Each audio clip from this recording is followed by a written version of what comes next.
पढ़ेंगे। जैसे श्रम आवधिक सर्वेक्षण है, तो अब इसमें स्पेशल आप कहीं नहीं, हमने पूरा सिस्टमेटिक ढंग से उसको ले करके हमने पूरा इंडियन इकोनॉमिक्स दिया। दूसरी बात, इंडियन इकोनॉमी ही नहीं है बल्कि इसमें करंट अफेयर्स भी शामिल है, उत्तर प्रदेश का भी शामिल है, और जो कुछ भी मैंने भेजा है वो आपके ग्रुप पर रिकॉर्ड में मौजूद है। एक शिक्षक बेहतर प्रयास करता है कि हमारा बच्चा सफल हो, कौन ये चाहेगा कि ना सफल। तो अगर वहाँ पर आपको इतनी बड़ी परीक्षा है, प्रदेश की सबसे बड़ी परीक्षा है, और अगर आपको प्रश्न मिलते हैं 60% से अधिक, हम तो 99 पेज भेजे हैं तो 99% हम इसमें सहमत हैं। 1% छोड़ दिया है कि हो सकता है, क्योंकि फिर 100 का मतलब होता है, यानी हमें नहीं पता है पहले से, तो इसलिए 99% उम्मीद है, और उम्मीद सही भी रहेगी, पूछेंगे भी पास, बशर्ते कि आप एक एक पेज को, आज सोमवार है 8 तारीख है और 14 को पेपर, लगभग 8-10 पेज, जैसे 3 लाइन में है लेकिन वो पूरे पेज की गिनती में आ गया, तो इस तरह से आप एक बार उसका ध्यान जरूर दें। प्रत्येक क्षेत्र से इकोनॉमिक्स के प्राथमिक, द्वितीयक, तृतीयक, प्रत्येक क्षेत्र के आर्थिक आंकड़े, श्रम आंकड़े, गरीबी के आंकड़े, योजनाएं, कार्यक्रम, नीतियां, उत्तर प्रदेश का बजट, संघ का बजट, हर एक चीज है। ये इसलिए भी मैंने काम किया कि जैसे बहुत सारे विद्यार्थी बाद में आए, तो वो हो सकता है उन अध्यायों से वंचित हों, इसलिए उन्हें भी लाभ मिले। लेकिन 4 पेज देखने के बाद ये नहीं कि आप रुक जाएं, आप एक एक पेज देखिए। जब मैं 50-51 पेज 2 दिन में नोट्स तैयार कर सकता हूँ, तो आप क्या देख नहीं सकते? आप एक बार जरूर ध्यान दें। यह हमारा आपसे बिल्कुल सख्त हिदायत है, क्योंकि आप विद्यार्थी, तो मैं हिदायत तो दे ही सकता हूँ। अब जो हमने सुबह आपके ग्रुप पर भेजा था, तो संभावित 20 प्रश्न, लगभग 2 वर्षों से करंट अफेयर्स में इकोनॉमिक्स ज़्यादा शामिल। इसके पूर्व में 25-30 सवाल इकोनॉमिक्स के पूछे गए हैं 2019 तक, 25, 30, 22, 21, इस तरह, इधर 15, 16, 17, इस तरह। तो इस प्रकार से परंपरागत और करंट इकोनॉमिक्स 2 भागों में बांट, ठीक है। तो इसमें 10-12 प्रश्न परंपरागत अगर पूछे गए तो 10-12 प्रश्न कैसे आएंगे? करंट इकोनॉमिक्स के आधार। तो आज परंपरागत जो पाठ्यक्रम है, विषय वस्तु है, उसमें हम आपको संक्षिप्त चर्चा करेंगे, विस्तृत नहीं करेंगे, इसलिए कारण यह कि समय बहुत कीमती है, कि पहले बता ही चुके हैं, जो बहुत महत्वपूर्ण है उसी पर एक एक शब्द बोला जाएगा और आप ध्यान देकर सुनेंगे, ठीक है। अब अपनी बात को हम विस्तृत रूप में आगे बढ़ाते हैं। देखिए, आप याद होगा, आपको हमने पूर्वावलोकन ग्रुप पर भेजा है। आप विगत कई वर्षों के प्रश्न पत्र आप ध्यान दें कि कई बार पूछा गया है, जीवन का भौतिक गुणवत्ता सूचकांक,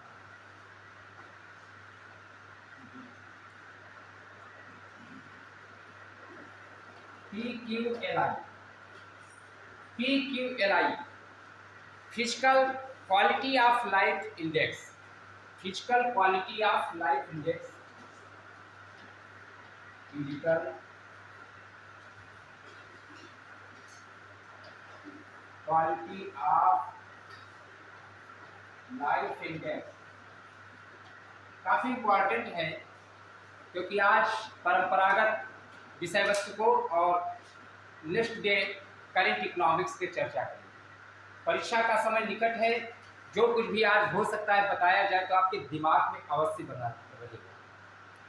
तो जीवन का भौतिक गुणवत्ता सूचकांक PQLI, तो इसके बारे में जान लें कि वर्ष 1979 में, वर्ष इसका क्या है? 1979, और 23 विकसित एवं विकासशील देशों, 23 विकसित एवं विकासशील देशों से संबंधित मॉरिस डी मॉरिस, इसके प्रतिपादक कौन है? Morris D Morris.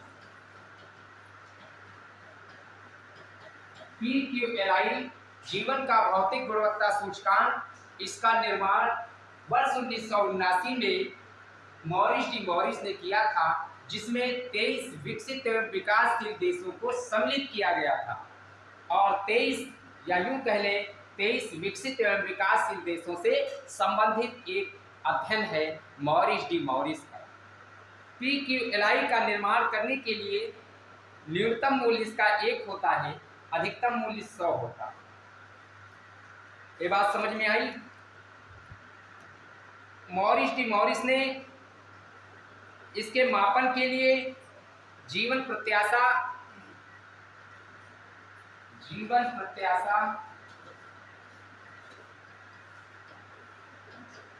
बाल मृत्यु दर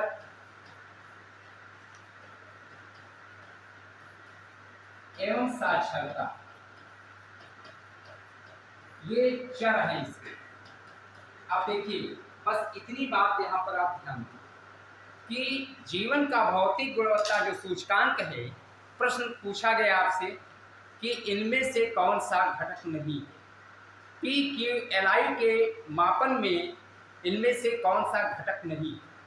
तो जब आपको पता है कि जीवन प्रत्याशा है, बाल मृत्यु दर है और साक्षरता है, तो चौथा नहीं। मान लिया इनमें से सभी, तो ये सभी। अब इनमें से कौन सा नहीं है, जब आपको पता है 3, जैसे मानव विकास HDI के चर, इसमें भी आएगा, है ना, तो ये पूछा जाता है। तो ये बात हो गई जीवन का भौतिक गुणवत्ता सूचकांक। इसके बाद में HDI की मैं बात करता हूँ। HDI मानव विकास सूचकांक, मानव विकास सूचकांक, human development index HDI। HDI का प्रकाशन वर्ष 1990 में पाकिस्तान के अर्थशास्त्री डॉक्टर महबूब उल हक,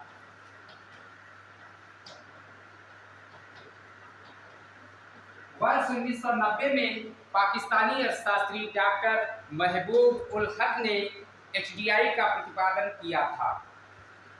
HDI का प्रतिपादन महबूब उल हक ने किया था और किस सन में किया था? वर्ष 1990 में। और HDI के 3 चर हैं। वो 3 चर कौन कौन से हैं? पहला है जन्म के समय जीवन प्रत्याशा। अब यहाँ पर मैं जोड़ते चलो अलग से बता। जन्म के समय जीवन प्रत्याशा, जन्म के समय जीवन प्रत्याशा, ये चर है HDI की। पहला शैक्षणिक उपलब्धि, शैक्षणिक उपलब्धि, और तीसरा पॉइंट है जीवन निर्वाह स्तर, जीवन निर्वाह स्तर, जीवन निर्वाह स्तर। ये 3 पॉइंट हो गए कि प्रश्न आता है कि मानव विकास सूचकांक का प्रतिपादन किसने किया? तो UNDP से जुड़े पाकिस्तानी अर्थशास्त्री डॉक्टर महबूब उल हक ने वर्ष 1990 में मानव विकास सूचकांक का प्रतिपादन किया था। HDI में 3 चर हैं। वो 3 चर जन्म के समय जीवन प्रत्याशा, जन्म के समय जीवन प्रत्याशा, शैक्षणिक उपलब्धि, शैक्षणिक उपलब्धि यहाँ पर ज्ञान की उपलब्धि भी आप लिखें। मान लिया वहाँ पर आ जाए क्या तो कि ये कैसे, तो वहाँ पे ज्ञान की उपलब्धि से भी रिलेटेड है। ये बात समझ में आई? और भारत का स्थान कौन सा है? मानव विकास रिपोर्ट 2021-22 में जो प्रकाशित हुई थी, और यह रिपोर्ट UNDP द्वारा प्रकाशित होती है। United Nations Development Programme UNDP के द्वारा HDI का प्रतिपादन UNDP के द्वारा होगा। प्रश्न आ जाए कि मानव विकास सूचकांक का प्रतिपादन कौन सी संस्था करती है? तो UNDP करती है। और इसमें भारत का स्थान कौन सा रहा है? भारत 132वें स्थान पर है। HDI 2022 में भारत का स्थान, भारत की स्थिति 132 नंबर पर है। बात समझ में आई? प्रश्न आ जाए, मानव विकास सूचकांक 2022 में भारत का कौन सा स्थान है? हमें तो लग रहा है कि प्रश्न परीक्षा में है। प्रश्न की एक सीमितता है कि उतने ही प्रश्न हमें रखने हैं परीक्षा में। हमें मतलब जो भी परीक्षक है, प्रश्न तो बहुत इम्पोर्टेंट है। मैं तो ये कहता हूँ कि जो मैं पूर्वावलोकन आपको भेजे हैं, मैं आज कहो तो फिर मैं भेज दूँ, ऐसा न हो कहो गुरुजी खूब भेजते हैं। देखिए ऑनलाइन उसको क्रैक करना पड़ता है। मान लिया हम ऐसी इतनी मोटी किताब नहीं ला पाए 555 पेज की, वो मान लिया कोई बच्चा सब नहीं ला पा रहे हैं, तो अगर ग्रुप पर डाल दिया है तो बड़ी सुविधाजनक रहती है कि मैं 2 महीने पहले भेजा कि आप 31 साल के प्रश्न पत्र है उसमें। और हाँ वही नहीं, घटना चक्र का अद्यतन तो 2-4 दिन पहले मैंने डाला। हाँ 555 पेज की, तो घटना चक्र वालों ने 31 साल के पेपरों को समाहित करके बनाया। 31 साल। अब आप सोचिए कि पुराने प्रश्न पत्रों से आपको ये पता चलेगा किस तरह के प्रश्न आते हैं। दूसरी बात, आपकी अध्यापित पठित सामग्री जो पढ़ रहे हो, इसकी महत्ता और उपयोगिता को समझ में आएगा कि हाँ ये पढ़ाया जा रहा कितना सार्थक है, कितना सार्थक नहीं है। ये भी आप देख रहे हो, इकोनॉमिक्स तो एक बहुत ब्रॉड एरिया, इसमें कोई दो राय नहीं है। दिन पर दिन इसकी कोई न कोई आर्थिक घटना हुआ ही करती है। ये अन्य विषयों से बिल्कुल ही पृथक है, इसमें कोई दो राय नहीं है। आप जानते हैं कि सिर्फ BA और MA पास इकोनॉमिक्स और इंग्लिश है, और अगर किसी इंटरव्यू में जाओ तो अलग नज़रिए से देखा जाता है, और अगर कहीं आपके पास समाजशास्त्र और अन्य कोई विषय है तो उनमें अलग नज़रिया होता है। इकोनॉमिक्स का विद्यार्थी बहुत ही सिंसियर माना जाता है। वैसे तो सिंसियर और संस्कारी हर विद्यार्थी है, ऐसा नहीं कहा जा सकता है, लेकिन थोड़ा विषय तो इकोनॉमिक्स तो गणित का अभिन्न अंग है, सांख्यिकी आंकड़े भी हैं, तो बहुत सारे लोग छोड़ देते हैं, कहते हैं गणित है, उसकी भाषा नहीं समझ में आती है, कहते हैं ना। तो इसलिए हमारी समझ में उससे आसान मुझे तो कोई विषय लगा नहीं था, जो कि मैंने इंटर के बाद में PhD तक मैंने उसी को अपनाया, अच्छा लगा। तो कहने का मतलब यह है कि मानव विकास सूचकांक, जिसका प्रतिपादन वर्ष 1990 में पाकिस्तान के अर्थशास्त्री डॉक्टर महबूबुल हक ने किया था, और यह रिपोर्ट संयुक्त राष्ट्र विकास कार्यक्रम UNDP के द्वारा जारी की जाती है। और HDI के 3 चर हैं। पहला है जन्म के समय जीवन प्रत्याशा, दूसरा है शैक्षणिक उपलब्धि, तीसरा है जीवन निर्वाह स्तर। ये 3 इसके चर हैं। प्रश्न पूछ दिया जाएगा HDI के 3 चरों में कौन चर सम्मिलित नहीं है, बस इतना। आपने बहुत इसके पहले पढ़ा है, 10-10, 12-12 पेज पढ़ा है, लेकिन अब वो पढ़ने का वक्त नहीं है। अब बहुत महत्वपूर्ण एक कैप्सूल जैसा पढ़ना है, और वो मैंने आपको जो भेजा था वो सिर्फ कैप्सूल है कि अगर पीस के टिकिया खा लो चाहे कैप्सूल खा लो। 2 भागों में मैंने भेजा है कि हैंड राइटिंग में और प्रिंटेड सामग्री, ठीक है, ये आप खुद उसको देख सकते हैं। और विश्व के 191 देश इसमें शामिल थे HDI के मापन में। इसके बाद में आप जानते हैं सतत विकास के स्तंभ या सतत विकास के बारे में, स्टडी ग्रोथ, सतत विकास, इसको टिकाऊ विकास भी कहते हैं,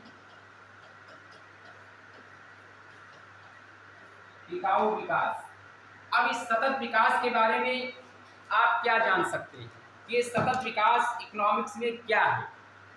देखिए सतत, ये आप शब्दावली से ही समझ सकते हो। स्टडी डेवलपमेंट, सतत मतलब निरंतर, टिकाऊ, स्थायित्व आदि को प्रदान करता है। और जब डेवलपमेंट की बात आती है तो यह विकास से संबंधित, विकास और वृद्धि में भी अंतर होता है। जैसे बहुत सारे लोग कह देते हैं कि विकास हो रहा है, वृद्धि हो रही है, तो उसमें भी अंतर होता है। जैसे कि बुद्धिमान और बुद्धिजीवी में अंतर होता है।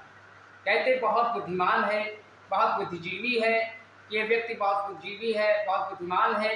हिंदी में एक शब्द के बहुत अर्थ होते हैं। मैं नहीं कहता हूँ कि 46 अर्थ होते हैं, लेकिन बहुत अर्थ होते हैं। जिस प्रकार से उसका आप अर्थ निकालें। बाबा तुलसीदास की रामायण में बहुत सारी ऐसी चौपाइयाँ हैं, कभी कभी लोगों की नज़र में बुरी भी लगती हैं और अच्छी भी लगती है, बड़ी चर्चा होती है फेसबुक इत्यादि पर। तो वो सिर्फ आपके सोचने का नज़रिया होता है।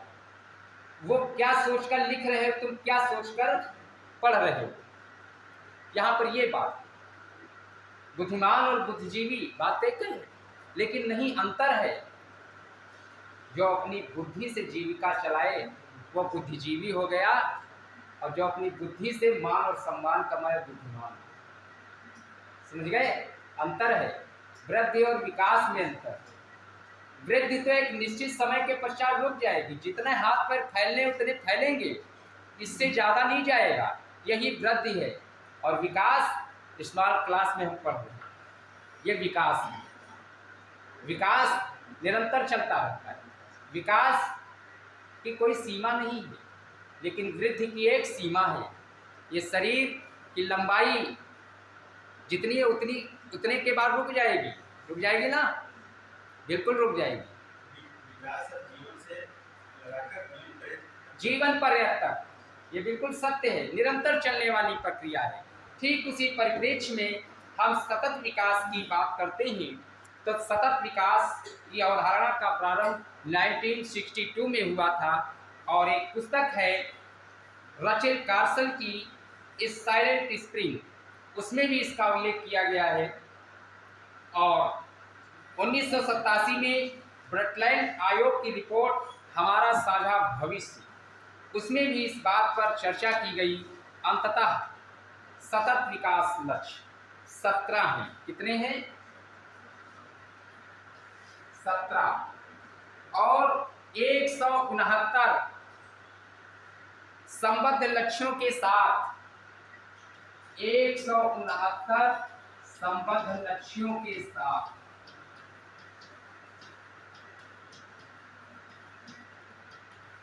2030 तक हमें सतत विकास की जो अवधि है उस तक पहुंचना है। 2030 तक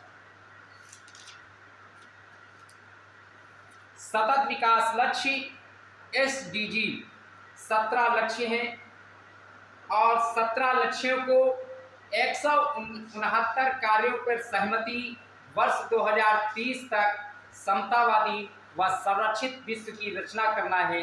वर्ष 2015 में जो संयुक्त राष्ट्र महासभा की शिखर बैठक हुई थी, जिसमें कि 193 देश सम्मिलित हुए थे, 193 देश सम्मिलित हुए थे। उन 193 देशों की ये मंशा थी कि संपूर्ण विश्व में जो 17 SDG लक्ष्य हैं उनको 2030 तक पूरा कर लिया जाए। मैं संक्षिप्त बात बताता हूं कि वो 17 लक्ष्य कौन से हैं। अब जब ये 17 लक्ष्य और 169 उपक्षेत्रों में हम काम कर लेंगे तो ये मान लेना कि संपूर्ण विश्व सुखी और समृद्धि होगा, कहीं मारकाट, कहीं भुखमरी, ऐसी कोई दिक्कत नहीं रहेगी। उन 17 लक्ष्यों में पहली बात आती है शून्य गरीबी, कि गरीबी बहुत बड़ी समस्या है। ये बात मानते हो? गरीबी जिसने देखी है वही गरीबी को परिभाषित कर सकता है। तो पहला इसका लक्ष्य है शून्य गरीबी, कि प्रयास ये होना चाहिए कि संपूर्ण विश्व में शून्य गरीबी हो। तो इस गरीबी के लिए सतत विकास करना होगा। और उस सतत विकास, एक बात और जान लें कि ये जो परिभाषाएं होती हैं ये क्या होती है, व्हाट इज डिफिनीशन, बताइए। ये परिभाषा ये क्यों दी जाती है, बताइए। मैं परिभाषा से आपको संबद्ध करूंगा सतत विकास। कि जो परिभाषा दी जाती है, तो क्यों आपकी परिभाषा दी जाती है? जैसे समाजशास्त्र की का कॉन्सेप्ट आपने पढ़ लिया, अर्थ पढ़ लिया, अवधारणा पढ़ ली, तो इसकी परिभाषा क्यों दी गई? देखिए, परिभाषा विषय वस्तु को सीमित करती है, विषय वस्तु को सीमित करती है। अगर सतत विकास हमें करना है तो इसके 17 लक्ष्य निर्धारित कर दिए गए कि हमें इन क्षेत्रों में 2030 तक काम करना है, जिसके संबद्ध क्षेत्र 169 होंगे। अगर इतने लक्ष्यों की पूर्ति हमने कर ली तो निश्चित है हमारे विश्व में समतावादी और संरक्षित विश्व की निर्माण का जो सपना है 2030 तक, वो हम पूरा करेंगे। परिभाषा इसलिए दी जाती है, आप जानते हैं कि जिस प्रकार से किसान खेती करता है, एक किसान खेती करता है, बताइए भाई, नहीं करता है कि करता है? करता है, कहो हाँ किसान खेती करता है, कहो तो। जब आरती होती है मंदिर में, अजान होती है, तो पीछे से लोग बात को दोहराते हैं, आरती दोहराते हैं, तो जो पढ़ता है उसका आत्मबल बढ़ता है। अब हम पूछते हैं, आप नहीं बताओगे तो हम समझेंगे अब खाली मूली भौंक रहे हैं, है ना? तो जिस प्रकार से किसान खेती करता है और उसको खेत में सीमाओं का ज्ञान होता है, खेत की सीमाओं का ज्ञान होता है, अगर उसकी खेत की सीमाएं ना हो तो जब खेत की सिंचाई करेगा तो ये पानी कहाँ तक जाएगा? तो इसलिए खेत को सीमित करता है, इसकी मेड़बंदी करता है कि हमको इतने में सिंचाई करनी है। ठीक उसी प्रकार विषयों से संबंधित परिभाषा होती है, परिभाषा विषय वस्तु को सीमित करती है, वरन हम अपनी समाजशास्त्र की परिभाषा अर्थशास्त्र में भी लेते चले जाएंगे, उसका कोई और छोर नहीं रहेगा। इसलिए उसको सीमितता बहुत जरूरी है, तभी बात समझ में आती है। ठीक उसी प्रकार से सतत विकास में 17 लक्ष्य दिए गए हैं। पहला लक्ष्य शून्य गरीबी की तरफ है और दूसरा शून्य भुखमरी। भुखमरी में भी बहुत सारा जीवन कट रहा है कि यही होता है कि सुबह रोटी मिली है, शाम को मिलेगी कि नहीं मिलेगी, ऐसी स्थिति बहुतायत जनसंख्या के पास संपूर्ण विश्व में है। मान लिया हम पौष्टिकता की बात करते हैं, 2400 कैलोरीज और 2100 कैलोरीज भोजन सभी को नहीं मिल पाता। भारत में कैलोरीज के आधार पर गरीबी का मापन कर रहे हैं। ग्रामीण क्षेत्रों में 2400 कैलोरीज और शहरी क्षेत्रों में 2100 कैलोरीज भोजन की उपलब्धता न हो पाने के कारण वह व्यक्ति गरीबी की सीमा में आता है। लेकिन अंतर्राष्ट्रीय स्तर पर 1.90 अमेरिकी डॉलर जो प्रतिदिन अर्जित नहीं कर पा रहा है, वो गरीबी की सीमा में माना जाता है। ये गरीबी के बारे में। तो यहाँ पर और तीसरी बात आती है बेहतर स्वास्थ्य व कल्याण। आप जानते हैं कि आजकल किसी से भी पूछो बेहतर स्वास्थ्य कोई नहीं कह पाता है। कोई कहता है मेरे घुटनों में दर्द हो रही है, कोई कहता है हाथ दर्द कर रहा है, क्योंकि आजकल लोग चाय पीते हैं। सुबह उठेंगे बेड टी चाय पीते, बहुत नुकसानदायक, घुटनों में दर्द जल्दी पैदा कर देता है, चाय नहीं पीना चाहिए। कोई मेहमान आता है चाय पी ले, वो भी चाय पे उन्होंने बीमारी से ग्रसित कर दो। तो इस तरह से है। और परिश्रम, योग बहुत कुछ, योग तो बहुत बड़ी दवा। विश्व योग दिवस 21 जून को मनाया जाता है, ठीक है।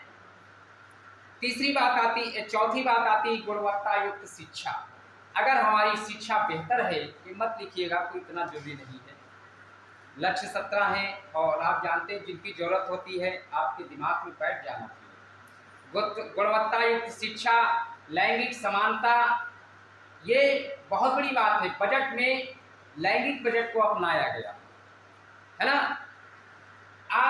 क्योंकि समस्याएं बहुत सारी रहती हैं समाज में। आज महिलाएं पुरुषों से बहुत आगे। प्रियांशी सोनी कक्षा 10 में प्रदेश की टॉपर। पहले अरे दूर है मत जाओ पढ़ने, बहुत सारी विसंगतियां व्याप्त थी, तो इसलिए लैंगिक समानता बहुत आवश्यक है। स्वच्छ जल व स्वच्छता। स्वच्छ जल आप जानते हैं कि शरीर के लिए कितना महत्वपूर्ण है। और स्वच्छ जल जब नहीं मिल पाएगा तो कितनी प्रकार की बीमारियों से शरीर दूषित होता है। तो इस प्रकार से स्वच्छ जल पर भी बात करता है। इसके बाद में सस्ती व स्वच्छ ऊर्जा, उद्योग, नवाचार, बुनियादी ढांचा, असमानता, टिकाऊ शहर व समुदाय, स्थलीय जीवों की सुरक्षा, जलीय जीवों की सुरक्षा। इस तरह से जब हम 17 लक्ष्यों को प्राप्त करते हैं तो 2030 तक ये मानकर चलते हैं कि हम समतावादी विश्व की रचना करने में आगे हो गए। इसके बाद में एक मैं प्रश्न पूछता हूं आपसे, आप उसका उत्तर भी देते जाएंगे। स्थायी विकास किसके उपयोग के संदर्भ में अंतर पीढ़ीगत संवेदनशीलता की घटना है, बहुत बार पूछा गया है। पहला पॉइंट है प्राकृतिक संसाधनों के, भौतिक संसाधनों के, औद्योगिक संसाधनों के, सामाजिक संसाधनों के। तो यहाँ पर इसका उत्तर होगा प्राकृतिक संसाधनों के। ठीक है, प्राकृतिक संसाधनों। इसके बाद में ये प्रश्न 2013 में पूछा गया। इसके बाद में सतत विकास का आधार क्या है? इसका आधार पर्यावरणीय दृष्टिकोण है और सतत आर्थिक विकास के अभिप्राय में वर्तमान पीढ़ी के विकास के साथ साथ भविष्य का आर्थिक विकास करना, ये बात बहुत आवश्यक है। आप जानते हैं कि हम अपने विकास के लिए पेड़ पौधों को नष्ट भी करते जा रहे हैं। ये सतत विकास कितना महत्वपूर्ण है बात। इकोनॉमिक्स, पर्यावरण, करंट अफेयर्स हर जगह है, कोई भी क्षेत्र आसपासी नहीं है, सभी क्षेत्रों को स्पर्श करता है। कि कितना इसका मेन कॉन्सेप्ट है कि वर्तमान पीढ़ी के विकास के साथ साथ कि हम अपना विकास करें, लेकिन हमारी आने वाली जो पीढ़ी है उसका भी भविष्य सुरक्षित हो। कहीं ऐसा न हो कि उसको धूप और छांव और पानी भी नहीं, हम इतना विकास ना करें कि वायु के लिए तरसते रह जाएं, क्योंकि ये पंखा भी प्रकृति पर ही निर्भर है। ये क्योंकि ये जो बिजली है, बिजली कैसे बनती है ये भी तुम जानते हो, क्योंकि प्राकृतिक संसाधन जो है ये आभूषण है, गहना है इस प्रकृति का। और जब इस गहने को ही हम नष्ट कर देंगे तो यह प्रकृति कैसी लगेगी, तुम अनुमान लगा सकते हो अपने से कि जब तुम सुंदर स्वच्छ कपड़े पहने हो, आभूषण पहने हो, बड़े अच्छे लगते हो, शादी पार्टी में जाते हो, खूब आभूषणों से सुसज्जित हो जाते हो, बड़े अच्छे लगते हो। अपने शादी ब्याह में गए तो बड़े अच्छे लगे, कपड़े खूब पहन के गए। तो ठीक उसी प्रकार से ये माँ पृथ्वी है, बजट में पीएम प्रणाम, पृथ्वी माता के पुनरुद्धार के लिए बजट में भी चर्चा की गई है, क्योंकि वातावरण और पर्यावरण बदल रहा है। आप जानते हैं कि गर्मी है कि बरसात है, 8 मई है, जेठ का महीना चल रहा है। बात समझ रहे हो? आप वर्तमान में जिए और शोधात्मक जिए, क्योंकि आपका सीसैट का पेपर शोध और अभियोगिता से भी संबंधित प्रश्न होंगे। बिल्कुल संकीर्ण विचारधारा और बुद्धि में ना जिए, आप अपनी सोच को विस्तृत रखें। हमें क्या कोई रट के थोड़ी ने भेज दिया है, यहाँ पर जब खड़े होते कुछ बस अब खड़े हुए हैं तो कुछ तो कृपा है ही, ये स्वतः प्रस्फुटित होते हैं ये सब। देखिए कितना बदल रहा है मानसून, कि सुबह आंधी, पानी, बयार, धूप, फिर इस तरह से ये क्या है, ये क्या है बताइए? मौसम क्षेत्र क्या है? देखिए वसंत और नवरात्रि का समय, ये 2 ऋतुओं को जोड़ संधि काल, और कितना समय बीत गया है और अब भी वही चल रहा है।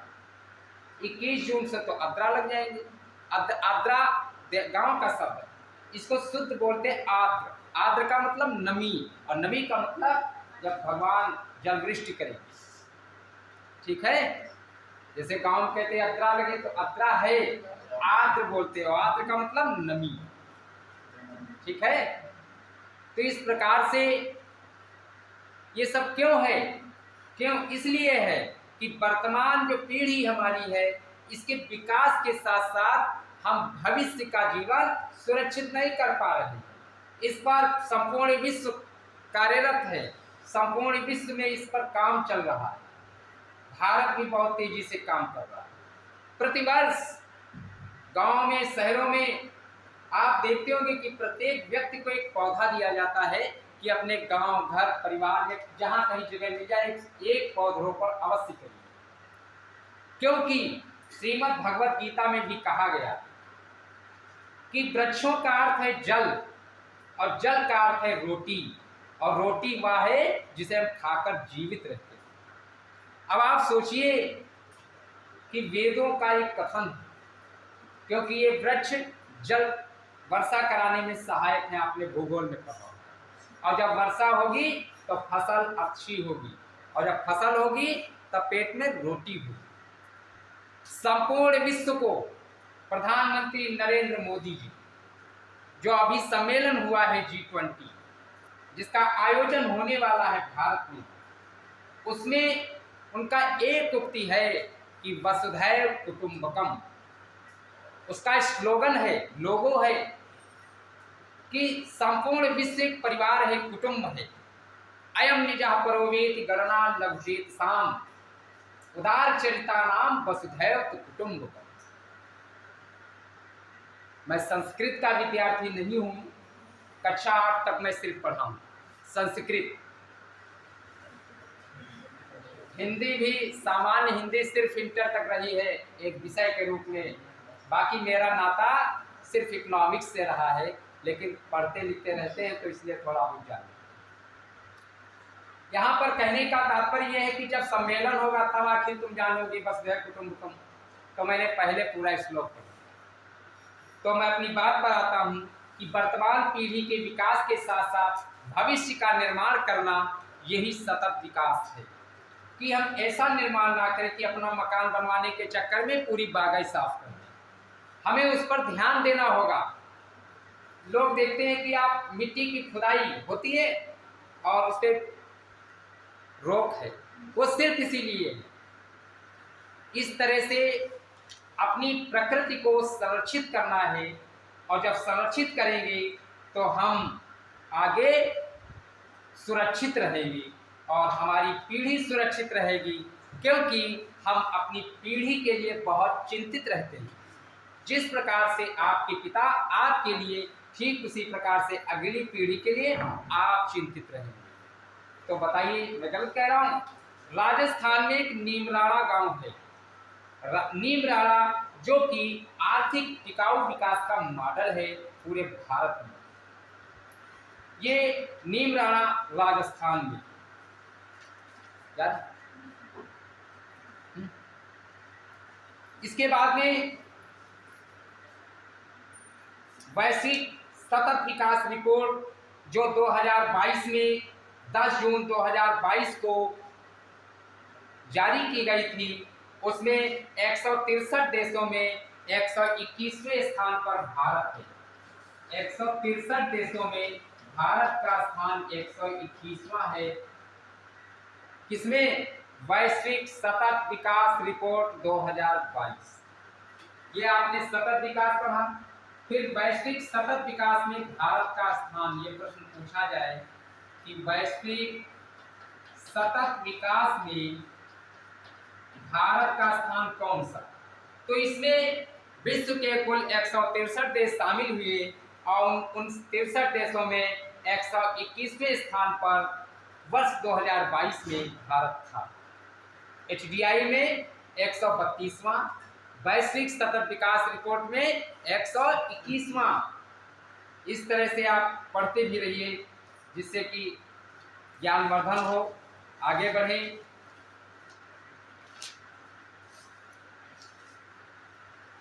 समावेशी विकास का मतलब होता है समान अवसरों के साथ विकास। 11वीं पंचवर्षीय योजना में समावेशी विकास पर बल दिया गया। आप जानते हैं। तो इस प्रकार से समावेशी विकास कोई छोटा मोटा विकास नहीं है। इसमें 4 विशेषताएं सम्मिलित हैं: अवसर, क्षमता, पहुंच तथा सुरक्षा। कि समावेशी विकास के लिए अवसर मिले, पहली चीज, फिर हमारी क्षमता हो, पहुंच हो, फिर उसकी सुरक्षा हो। यानी अवसर के लिए क्या मतलब है? अधिक से अधिक अवसर उत्पन्न कर उनकी आय बढ़ाने पर केंद्रित होता है, सेंट्रलाइज्ड होता है अवसरों पर, क्योंकि आय बढ़ाई जाए। और दूसरी बात, क्षमता से जो संबंधित है, तो उपलब्ध अवसरों का लाभ उठाने के लिए लोगों को अपनी क्षमताओं में सुधार करना चाहिए। कि अगर कोई भी अवसर है, आपके पास ये अवसर है कि पीसीएस 2022 में आप सफल, पढ़ने के लिए अवसर मिला, निःशुल्क कोचिंग मिली, आपको मार्गदर्शक मिले और आपको अपनी क्षमता का लाभ उठाना चाहिए। अवसर मिला है तो इस क्षमता का लाभ उठाना चाहिए। दूसरी चीज, तीसरी बात आती है, अवसर व क्षमताओं को एक साथ लाने के लिए साधन प्रदान करने में केंद्रित होना चाहिए, यानी उस तक हमारी पहुंच होनी चाहिए। इसके बाद में लोगों को आजीविका के स्थायी या अस्थायी नुकसान से बचाने के लिए एक साधन प्रदान करती है। 11वीं पंचवर्षीय योजना में समावेशी विकास पर बल दिया गया था और 12वीं पंचवर्षीय योजना थी, यह पूर्णतया समावेशी विकास पर शामिल थी। और देश की अंतिम पंचवर्षीय योजना 12वीं ही थी, 2012 से 17 तक। इसके बाद में नीति आयोग का गठन हो गया। बात समझ गए? कि प्रश्न आ जाए कि देश की अंतिम पंचवर्षीय योजना तो कौन सी है? कौन सी है? 12वीं पंचवर्षीय योजना। और समावेशी विकास के लिए संवैधानिक कुछ प्रावधान किए गए हैं, जो कि अनुच्छेद 38 राज्य लोक कल्याण की अभिवृद्धि के लिए, अनुच्छेद 41 में काम पाने, शिक्षा पाने और बेकारी, बुढ़ापा, निःशक्तता की दशाओं में लोक सहायता पाने के लिए अधिकार को संरक्षित करता है कि राज्य की सहायता मिले। ऐसे अधिकारों को संरक्षित करता है अनुच्छेद 41 और संविधान का अनुच्छेद 46। आप जानते हैं, SC ST समाज के कमजोर वर्गों के लिए शैक्षणिक और आर्थिक हितों को प्रोत्साहित करता है। आप जानते हैं कि बहुत सारी कोचिंगें चल रही हैं निःशुल्क SC ST की चल रही हैं। अनुच्छेद 29-30 अल्पसंख्यक वर्गों की शिक्षा से संबंधित है। हमारा ही कॉलेज जो है वो धारा 29-30 के अनुसार स्थापित है और अल्पसंख्यकों के लिए एक विशेष कुछ प्रावधान किए गए, कुछ विशेष छूटें भी रहती हैं। इसके बाद में अनुच्छेद 47 पोषाहार स्तर, जीवन स्तर को ऊंचा करना तथा लोक कल्याण का सुधार करने से संबंधित है। अब यहाँ पर देख लीजिए, इकोनॉमिक्स में संविधान भी है ना। इकोनॉमिक्स बहुत अच्छा विषय है, इस पर आपको मेहनत तो करनी ही पड़ेगी। इसके बाद में मैं आपसे एक बार पुनः प्रश्न करता हूं कि समावेशी विकास की अवधारणा का प्रयोग किस योजना में किया गया? बताइए। अभी मैंने बताया हाँ, और 12वीं में विस्तार किया गया और फिर बंद कर दिया गया। सतत संपोषणी विकास है, तीव्रतर एवं सतत संपोषणी विकास, लेकिन समावेशी विकास को जोड़ती और इसके बाद में बंद, क्योंकि समावेशी विकास अब ये बंद नहीं होने वाला। पंचवर्षीय योजना भले बंद हो जाए, क्योंकि समावेशी का मतलब होता है कि सभी को एक साथ लेकर विकास करें। तो तुम किसको अलग करके विकास हो सकता? नहीं हो सकता है। इसके बाद में कुछ बात समझ में आ रही? कैप्सूल है 3 से 5 बजे के बीच, आर्थिक कैप्सूल।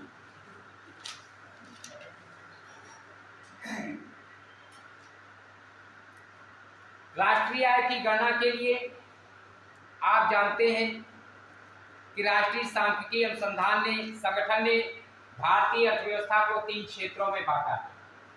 अर्थव्यवस्था के 3 क्षेत्र, पहला है प्राथमिक क्षेत्र, दूसरा है द्वितीयक क्षेत्र, तीसरा है तृतीयक क्षेत्र।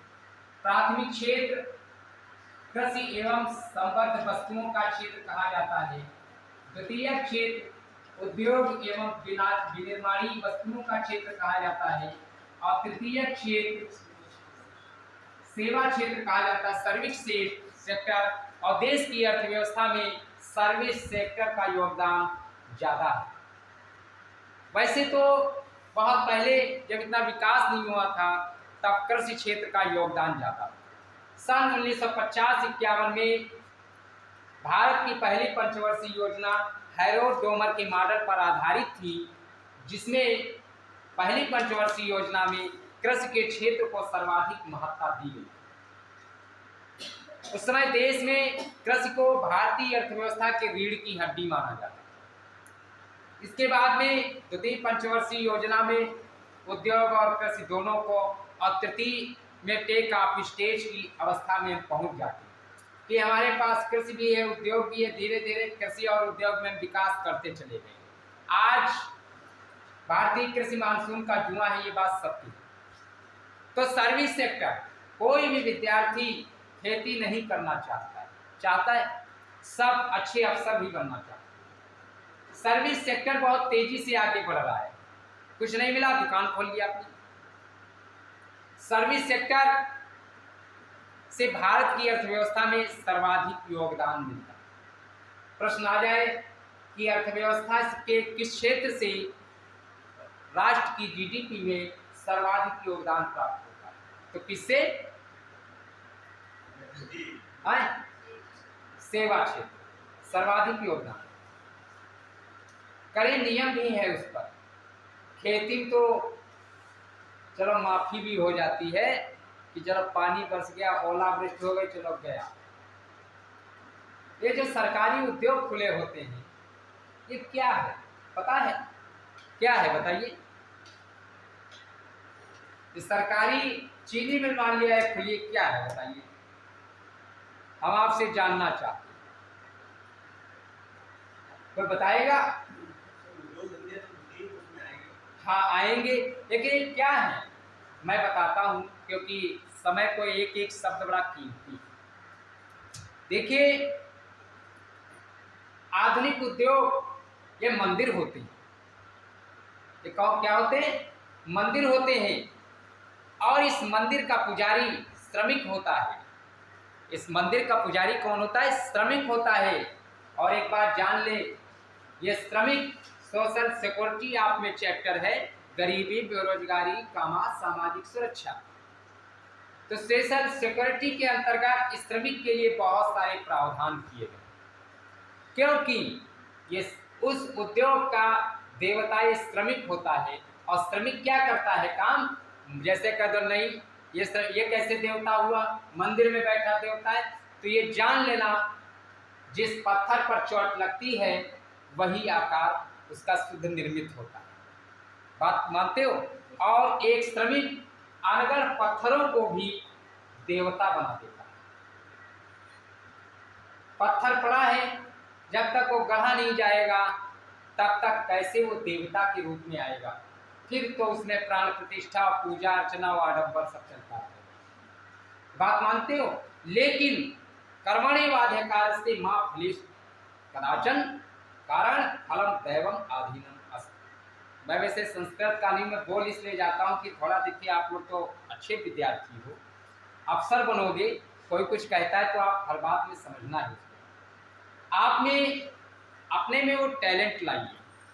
देखिए, दृष्टि IAS ने एक बात आज मैंने देखा तो मुझे बड़ा अच्छा लगा।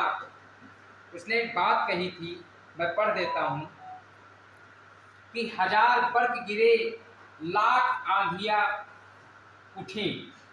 1000 बर्फ गिरे, लाख आंधियाँ उठे, वो फूल खिल के रहेंगे जो खिलने वाले हैं। इन पंक्तियों पर गौर करें कि जिस फूल को खिलना है वो खिल के रहेगा, चाहे लाख समस्याएं आ जाए। और बाधाएं कब रोक सकी हैं आगे बढ़ने वालों को? जिसको आगे बढ़ना है बाधा नहीं रोक पाएगी, हर एक परिस्थिति से वो सामंजस्य कर लेगा। आज देखते होंगे कि बहुत सारे लोग गरीबी से जूझते हैं और वो सफल होते, कितना खुशी होती है। मुझे याद है कि एक क्लास, वो खैर कहानी नहीं बताऊंगा, वो कहीं के डीएम है।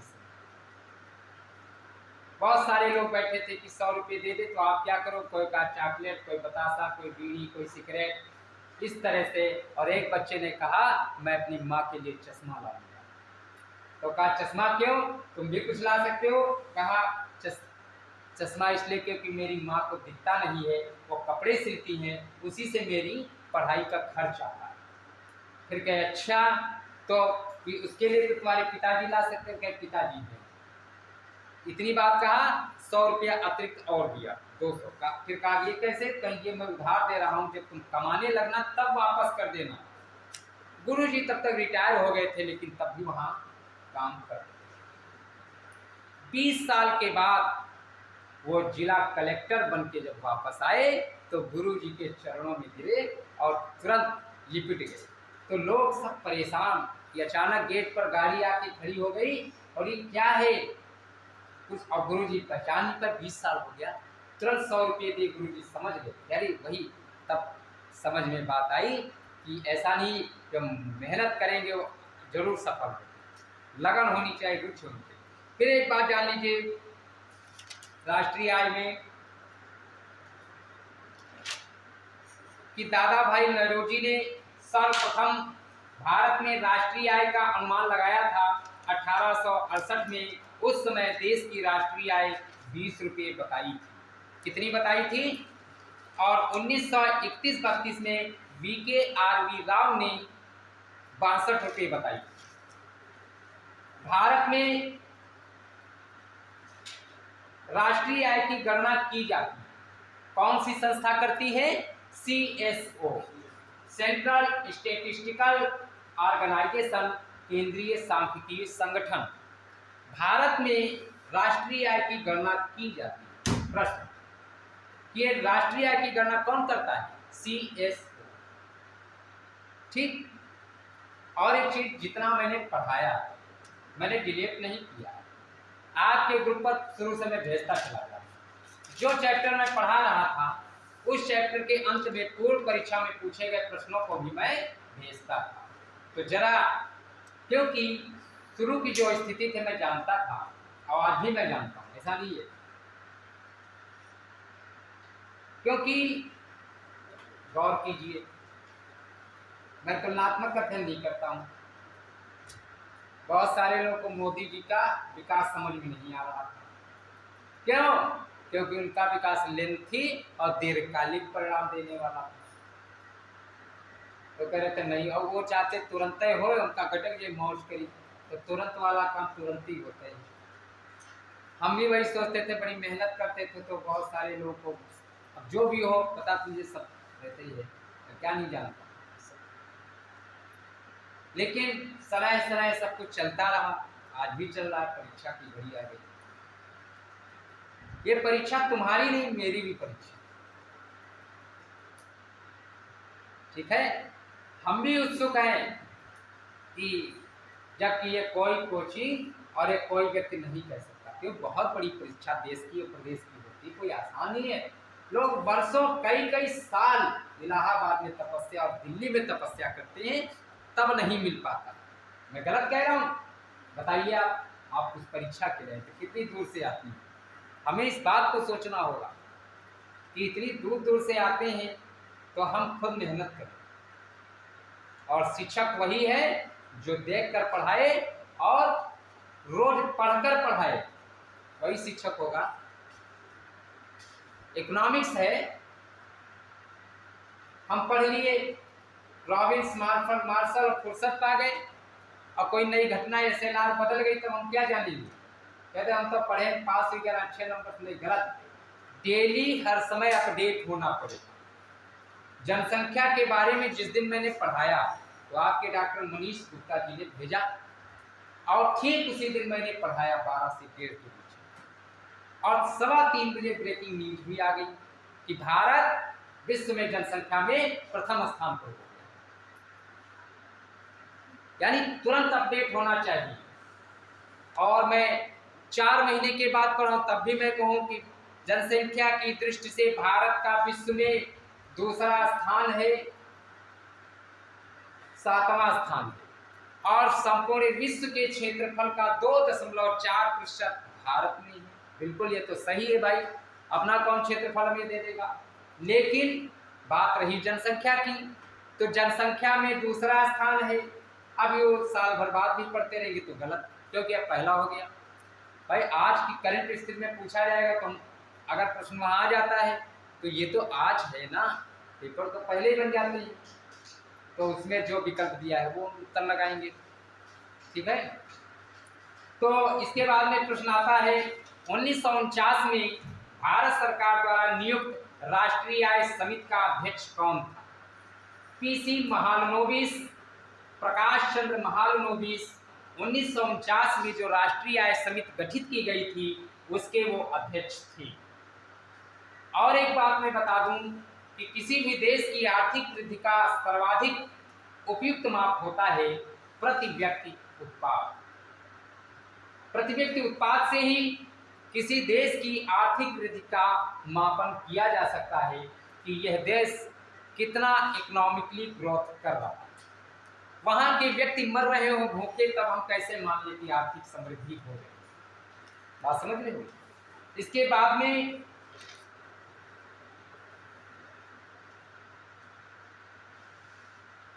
हिंदू वृद्धि दर, कई बार ये प्रश्न पूछा गया है कि हिंदू वृद्धि दर किस वृद्धि दर से संबंधित है? प्रति व्यक्ति आय, जनसंख्या, साक्षरता एवं राष्ट्रीय आय। तो हिंदू वृद्धि दर राष्ट्रीय आय से संबंधित है। और हिंदू वृद्धि दर प्रोफेसर राजकृष्ण, हिंदू वृद्धि दर के प्रतिपादक प्रोफेसर राजकृष्ण,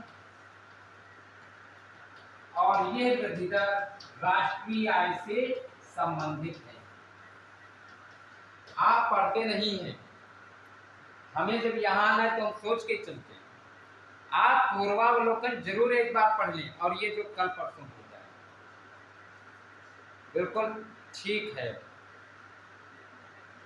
पूर्वावलोकन में फिर बार बार कह रहा हूँ, सब कुछ हो रहा है इसमें लिखा, फिर मत कहना, बार बार मैं कह रहा हूँ पूर्वावलोकन और जो कल परसों भेजा है अवश्य पढ़ लेना।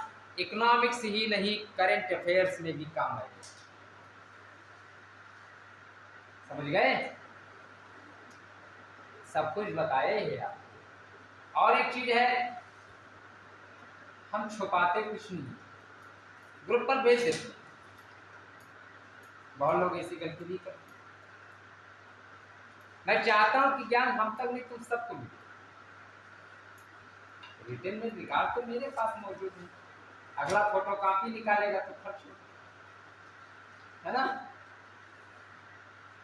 हम लोग तो ऐसे जिन कक्षाओं में पढ़े सबके नोट्स तैयार हैं, कहीं भी पढ़ाना पड़े, पढ़ते रहते हैं। पहली चीज तो पढ़ने के अलावा कोई काम नहीं, पढ़ते रहते हैं, अपना रास्ते चलते हुए थोड़ा बहुत देखते हुए। और बंद अलमारियों में रखी किताबें सामने रखी हैं, कोई खोलने वाला नहीं मिला, दिन भर खुली नहीं। इनको अर्थियों तक पहुंचा दिया। मैं बात बहुत बड़ी कह रहा हूं। किसने? इस मोबाइल फोन में, फेसबुक, ट्विटर, इंस्टाग्राम, इसने इन किताबों को अर्थियों तक पहुंचा दिया। जबकि इससे बेहतर ये जिंदगी में नहीं हो सकता। किताबें आज भी बहुत महत्वपूर्ण हैं। किताबों से होकर इस जीवन का मार्ग गुजरता है। किताबें हमें बहुत कुछ सिखाती हैं। किताब जीवन जीने का तरीका सिखाती है। किताब मानसिक सुकून देती है। किताब पढ़ रहे हो, अब किताब पर निर्भर है तुम कैसी किताब पढ़ रहे हो। जब नींद नहीं आती है तो कोई अच्छी किताब पढ़ लिए, तो धार्मिक पढ़ लिए तो तुम्हारा धार्मिकता की तरफ मन गया और सुकून से नींद आ गई। किताब तो निरोगी भी रखता है, किताब बहुत कुछ है, बस किताब पर इतना ही, ज़्यादा नहीं तो कहोगे कि किताबें पर जिस चीज़ को पकड़ लेते फिर उसी पीछे पड़ जाते, ये कहोगे। अगला है, भारत में राष्ट्रीय आय समंकों का आकलन किया जाता है योजना आयोग, आरबीआई, नीति आयोग या एनएसओ के द्वारा। बताइए, एनएसओ के द्वारा। यह प्रश्न 2006, 1995, फिर 2006, 2010 इतनी बार पूछा गया। और भारत में राष्ट्रीय आय के मापन का आधार वर्ष इस समय कौन सा? अगर ये प्रश्न पूछ दिया जाए कि भारत में राष्ट्रीय आय का मापन हो रहा या होता है तो इसका बेस ईयर कौन सा है, आधार वर्ष? तो आधार वर्ष 2011-12। बिल्कुल एक दिमाग में बिल्कुल फिट कर लें। अब बात आती है गरीबी की। हम हर एक चैप्टर से जो भी अभी तक पढ़ाया गया है उसके जो महत्वपूर्ण पॉइंट्स हैं एक आध लाइन में उन पर हम चर्चा करते चलेंगे, क्योंकि जो गरीबी बहुत पहले पढ़ाया तो भूल गए होंगे, है ना, तो दिमाग में रिमाइंड भी हो जाता है। Reminder capsule. तो गरीबी आप जानते हैं, वर्तमान में गरीबी के आंकड़ों का संकलन सांख्यिकी एवं कार्यक्रम मंत्रालय के अंतर्गत राष्ट्रीय सांख्यिकी कार्यालय एनएसओ द्वारा किया जाता है। इस गरीबी का आकलन कौन सी संस्था करती है? एनएसओ। अब बेरोजगारी का भी आकलन यही करती है। गरीबी एवं बेरोजगारी के आंकड़े प्रस्तुत करने वाली संस्था कौन सी है? एनएसओ है। और एक चीज मैं बता दूं आपको कि संयुक्त राष्ट्र संघ के द्वारा 17 अक्टूबर की तिथि को अंतर्राष्ट्रीय निर्धनता उन्मूलन दिवस, 17 अक्टूबर अंतर्राष्ट्रीय निर्धनता उन्मूलन दिवस, निर्धनता उन्मूलन दिवस। और कब से? 1987 से अंतर्राष्ट्रीय निर्धनता उन्मूलन दिवस के रूप में घोषित किया गया है। और कौन सी तिथि है? 17 अक्टूबर। और 16 अक्टूबर क्या है? कक्षा 5 से 8 तक की किताबों में 16 अक्टूबर खूब 16 अक्टूबर बहुत महत्वपूर्ण दिवस है। इसके बाद में निरपेक्ष गरीबी को सर्वप्रथम खाद्य एवं कृषि संगठन FAO 1945 में इसके प्रथम महानिदेशक बायड ओर ने किया था। बायड ओर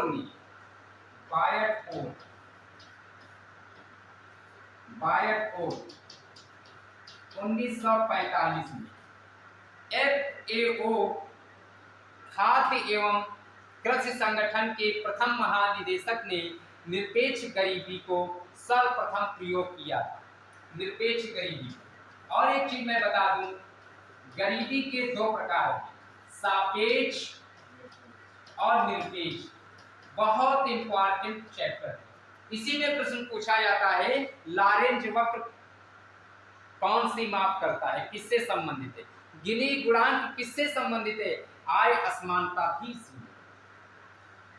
तो निरपेक्ष और सापेक्ष आप जानते हैं कि निरपेक्ष गरीबी का मतलब ये होता है कि ऐसी गरीबी जिसमें मानव की बुनियादी आवश्यकताएं पूर्ण न हो पाए।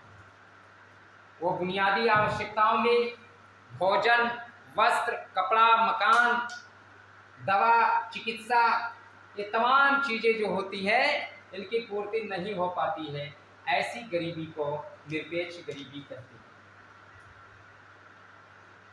इस गरीबी का सर्वप्रथम प्रयोग FAO के प्रथम महानिदेशक 1945 में ब्रायट और ने किया।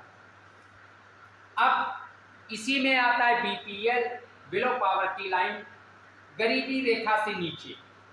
अब जिन लोगों का प्रतिमाह उपभोग व्यय गरीबी रेखा से कम है उन्हें निर्धन बिलो पॉवर्टी लाइन के अंतर्गत माना जाता है। हेडकाउंट विधि इसमें शामिल है। और दूसरी बात आती है रिलेटिव पॉवर्टी, सापेक्ष गरीबी। और ये सापेक्ष गरीबी विभिन्न वर्गों की आय के मध्य विषमता को प्रकट करती है। कि आप जानते हैं कि सापेक्षिक गरीबी की स्थिति तब उत्पन्न होती है जब किसी भी देश या क्षेत्र में कुछ लोगों के आय या जीवन स्तर में निम्नता होती है। सभी लोगों की कमाई एक नहीं होती है, सभी लोगों की कमाई पृथक होती है।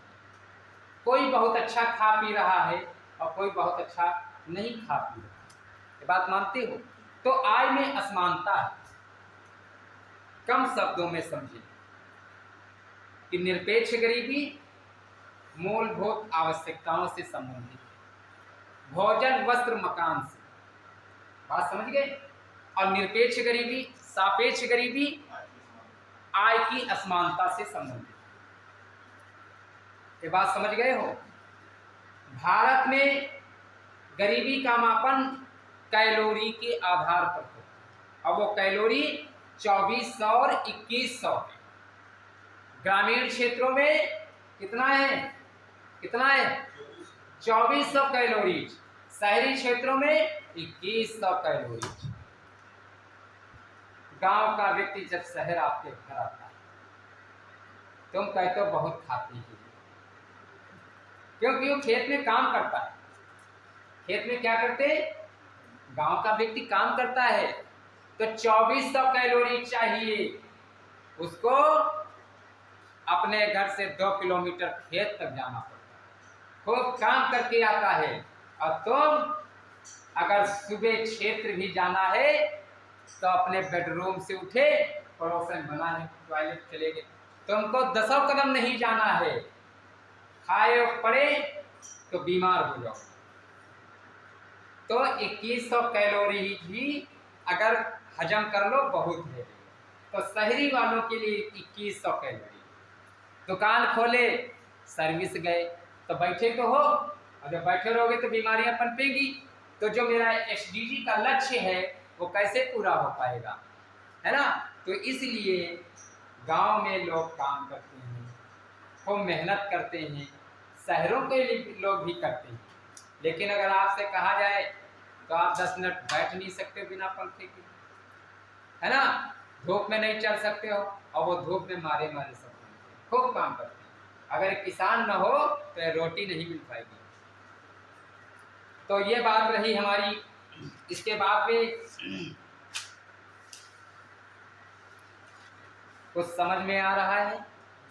इसके बाद में फिर मैं आता हूँ स्वतंत्रता के पश्चात जो अनुमान लगाए गए। मैंने आपके जो भेजा है, मैंने अभी कल ही भेजा है, उसमें है ये जो मेन पॉइंट्स है मैंने तो भेजी है फोटो, कि हो सकता है कहीं से सुनने में गलत हो जाए, समझने में गलत हो जाए, यहाँ से निकले भूल गए। मैंने फ़ोन पर भेज दिया है कि अगर इकोनॉमिक्स में 1.5 घंटा भी तुम आज से अगर दे दोगे तो 14 तारीख तक पर्याप्त मैं मानता हूँ। मैंने मतलब भर को भेज दिया, इससे ज़्यादा क्या तुमको कंफ्यूज कर दे कि हम कंफ्यूज हो गए। कि बाजार की किताबें मैं बता दूं कि जाओ प्रतियोगिता दर्पण ले आओ, त्रितांत, परीक्षावाणी ले आओ, SN लाल की ले आओ, हैं, और 2-4 और बता दें, तो इतनी किताबें हो गई तो इसमें तुम पढ़ पाओगे? तो परीक्षा के पूर्व कैप्सूल की जरूरत है, आर्थिक कैप्सूल वो मिले, जिसको 2 खंडों में भेजा है। खंड 1 हस्तलिखित और दोनों खंड द्वितीयक समंकों पर आधारित, क्योंकि वो मैंने तो खुद नहीं कहीं से कलेक्ट करके ही लिखा गया है। ये आंकड़े जैसे DI में कितना स्थान है तो हम क्या अपने मन से थोड़ी ने लिख दिए कि इतना होना चाहिए, कहीं से अर्जित किया हो, एक जगह किया हो, आपको भेज दिया कि आपको पढ़ने में सहजता हो। तो देखिए कुछ समितियां इसकी बनी थी। VM डांडेकर समूह, नीलकांत रथ, इसने बताया है कि 2250 कैलोरीज का उपभोग DT लकड़ावाला समिति गरीबी से संबंधित, सुरेश तेंदुलकर समिति, रंगराजन समिति, अरविंद पनगड़िया समिति, ये गरीबी से संबंधित समिति है। हमने भेजा है आप में पेज नंबर,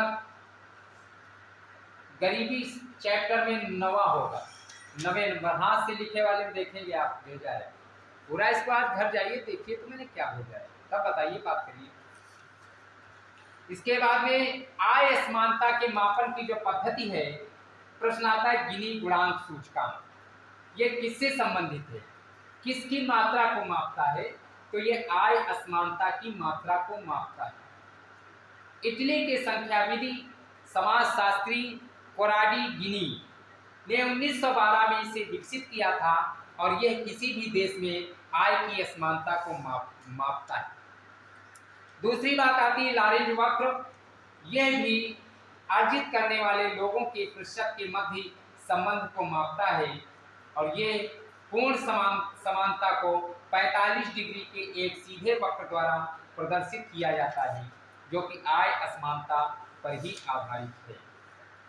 अगला कुछ मैं रिलेटेड प्रश्न करता हूं, आप उसका उत्तर देंगे कि लगभग भारत में 4.2% आबादी गंभीर गरीबी में ग्रसित है। भारत का सबसे कमजोर राज्य बिहार है।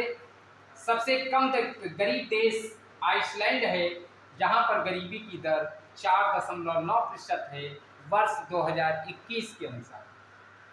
इसके बाद में योजनावकाश प्लानिंग हॉलीडे, जिसमें 3 वार्षिक योजनाएं हुई थी 1966 से 69 तक। योजना काल के इतिहास में इन वर्षों को योजना अवकाश की संज्ञा दी गई। काहे की संज्ञा दी गई है? योजना अवकाश। 3 वार्षिक योजनाएं बनाई गई थी, उनको योजना अवकाश की संज्ञा दी गई। गरीबी हटाओ का नारा वर्ष 1971 में आम चुनाव में भारत की पूर्व महिला प्रधानमंत्री स्वर्गीय श्रीमती इंदिरा गांधी जी ने दिया। और एक बात मैं बता दूं, वर्ष 1969 में 14 बैंकों का राष्ट्रीयकरण और वर्ष 15 अप्रैल 1980 को 6 बैंकों का राष्ट्रीयकरण इंदिरा गांधी जी के ही कार्यकाल में हुआ था। इसके बाद में 1 जनवरी 1949 को RBI का राष्ट्रीयकरण किया गया था। क्षेत्रीय ग्रामीण बैंकों का उदय 2 अक्टूबर 1975 को हुआ। लीड बैंक 1969, नाबार्ड 12 जुलाई 1982, शिवरमन समिति की अनुशंसा पर इसकी गठन हुआ है। देखिए, जो भी बात आ जा रही है इस समय, उसको बार बार अगर हम रिपीटेड कर देते हैं तो दिमाग में कुछ बैठेगा। आप तो सुन रहे हैं, मुझे बातचीत करनी पड़ती, मतलब बोलना पड़ रहा, वाचन करना पड़ रहा, वाचन है ना। इसके बाद में दुनिया का बुरुंडी दुनिया का सबसे गरीब देश है, जो कि पूर्वी अफ्रीका में ग्रेट लेक क्षेत्र में स्थित है। एमपीआई जो है नीति आयोग के द्वारा जारी किया जाता है। और भारत में सबसे कम गरीबी केरल में, भारत में सबसे कम गरीबी केरल में है। और एक चीज मैं बता दूं, एक चीज का आप नाम बहुत सुनते होंगे गांव में, स्वयं सहायता समूह। नाम सुना है? कितने लोग इससे जुड़े हैं? या कौन हमको जुड़वा दो, अगर कोई जुगाड़। SHG में मुझको जोड़, सेल्फ हेल्प ग्रुप, स्वयं सहायता ग्रुप। ये हेल्प ग्रुप है, दूसरे की मदद करता है, वो अच्छी योजना है। देखिए, गरीबी निवारण के लिए महत्वपूर्ण अस्त्र के रूप में, बहुत इंपॉर्टेंट प्रश्न, कि गरीबी निवारण के महत्वपूर्ण अस्त्र के रूप में स्वयं सहायता समूह के विचार को किसने दिया था? SHG।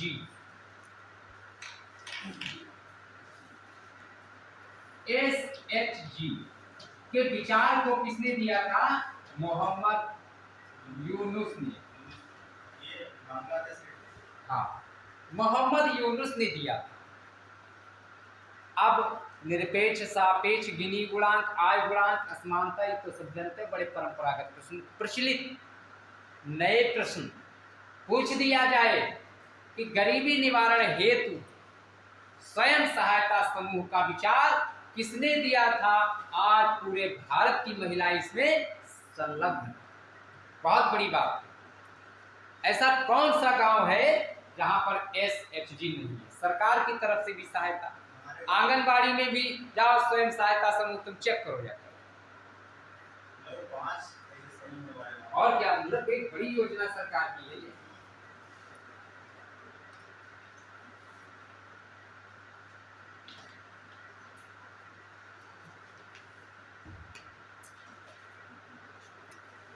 तो ये बात समझ में आई? जो लोग नहीं आए वो सोचते होंगे कि वहां जाने से कोई फायदा नहीं, लेकिन ये तुम्हारी भूल है। गुरुम बिना ज्ञानम न भवति, ज्ञानार्थम व्यर्थम। आज गुरु शंकराचार्य जी ने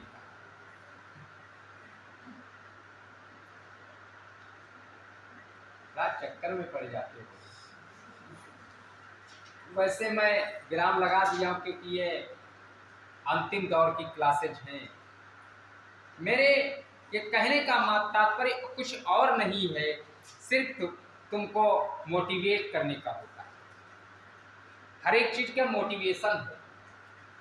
यहाँ पर हम आते हैं, ऐसा भी नहीं कि मैं भाई मुझको ये गिनो पूरे, ठीक, फिर इतने और जोड़ लो, इतने साल हो गया है। UG और PG और प्रशिक्षित स्नातक BEd 1+, 200 की स्ट्रेंथ है, 70-80 अमूमन आता ही है। ठीक है, ऐसी कोई बात नहीं, ये तो सब चल ही रहा है।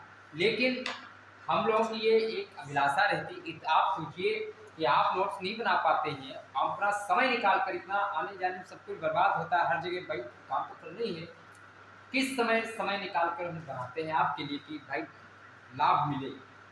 जब आप देखेंगे नहीं, लाइक भी नहीं करना, ना उसको बिल्कुल छेड़ना, तो मैं सोचता हूँ कि लग रहा है कि बिल्कुल मुंह इधर उधर कर दिया कि बेकार। बेकार ही अच्छा होता है, जान लेना। शुरू बेकार जो होगा वही अंत में अच्छा बनता है। बोगस जो पढ़ने में होगा वही अच्छा बनता है। कभी कभी टापर रोड पर हो जाता है, बोगस अच्छा नहीं बनता। अंतिम IAS 3rd डिवीजन मान लिया है और टाप IAS करेगा, और जो हाई स्कूल में टाप करेगा, तनिको घमंड आया तो काम खत्म, घूमेगा, है ना। तो ये सोचिए, कछुए की चाल से आपको चलना है सफलता की।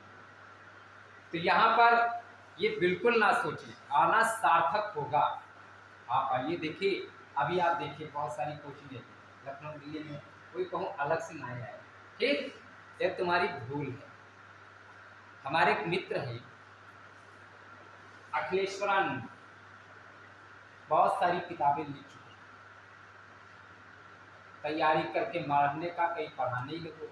दिग्विजय इकोनॉमिका यूट्यूब पर प्रोफेसर है, इसलिए उनका यूट्यूब पर चलता है, इकोनॉमिक का बहुत बड़ा है। मैं उसका प्रचार नहीं करता हूँ, मैं तो कभी आज तक नहीं देखा हूँ, यहाँ तक मैं अपने वीडियो नहीं देख पाता हूँ, क्योंकि इसमें टाइम लगता है बहुत। एक तो बहुत ज़्यादा देर खुलते नहीं है, तो इतना समय कहाँ कि इसको खोले और फिर देखें। और जो भी क्लास है वो मेरी स्वतंत्र, मैं क्लास पढ़ाता हूँ। ये वीडियो हो तो ठीक, ना हो तो ठीक, हमें अपना काम करना है। इन सब चीज़ों का आखिर में मकसद क्या होता है कि हमारे विद्यार्थी सफल हों। तामझाम का मतलब क्या होता है? सफल हों, बस यही चीज़ है।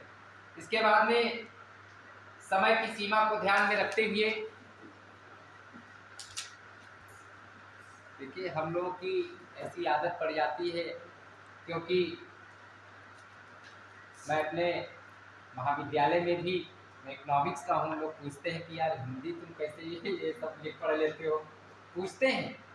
तो हमने कहा था, आप वीडियो का एग्जाम आ रहा ना, 50 नंबर की हिंदी है, वीडियो 2018 50 नंबर की हिंदी, 45 46। मैंने पहली बार जब टेट दिया था 30 में 29 और 30 में 30 थे टेट में।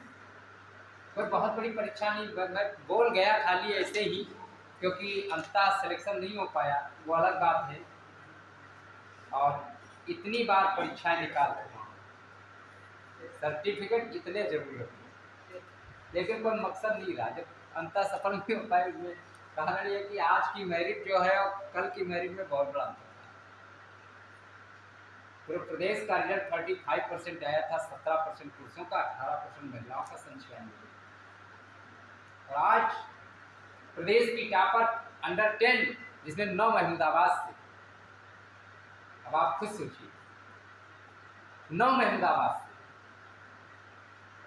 बड़ी दूर दूर से लोग सम्मान और बधाइयाँ देने वाले है ना, ये सब चीज़ों को। खैर चलो, वो आप लोगों को भी बधाई मिलेगी, मेहनत करिए, हमसे जो भी सहयोग हो पाएगा। देखिए, हम एक शिक्षक का काम होता है शिक्षण करना कार्य, और छलावा विद्यार्थियों के साथ नहीं। भले ही विद्यार्थी गुरु के बारे में कुछ भी सोचे जाकर, वो उनका काम है, मेरा काम नहीं। मुझे पता क्या नहीं, क्या है सब मैं बता चुका हूँ, तीसरी आंख समझ।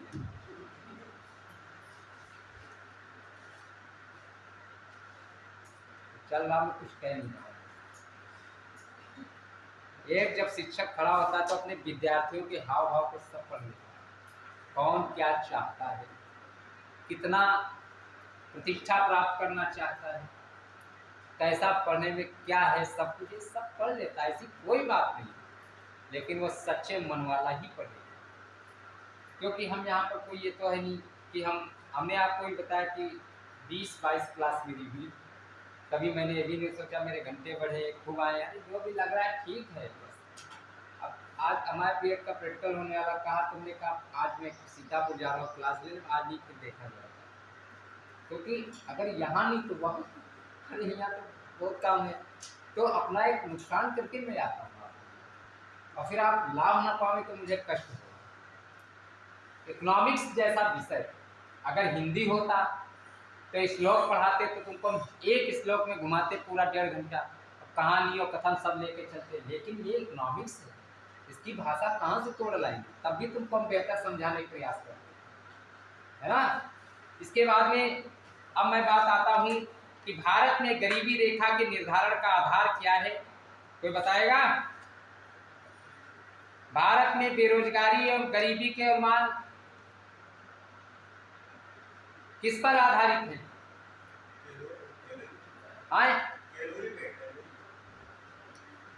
गरीबी और बेरोजगारी परिवारों के उपभोग व्यय के सर्वे पर। परिवार का उपभोग व्यय, और उपभोग मतलब कंजप्शन, तो उपभोग भी ई पर होगा, तो खुद पता चल जाएगा हम कितने गरीब और अमीर हैं और कितने कैलोरीज हम पा रहे हैं, तो हमारे सर्वे पर, उपभोग व्यय के सर्वे। तो इस प्रकार से ये हमारे लगभग 7-8 पॉइंट्स हैं जिन पर हम आपने बढ़िया चर्चा की। और 2022 तक बेरोजगारी दर 8.3% रही है, और उत्तर प्रदेश में 4.3, उत्तर प्रदेश में 4.3 और भारत में 8.3% वर्ष 2022 में बेरोजगारी दर रही है। बात समझ में आई? हाँ, तो प्रदेश भी तो है, वो इतनी बड़ी जनसंख्या के आधार पर इसकी गणना होती है ना।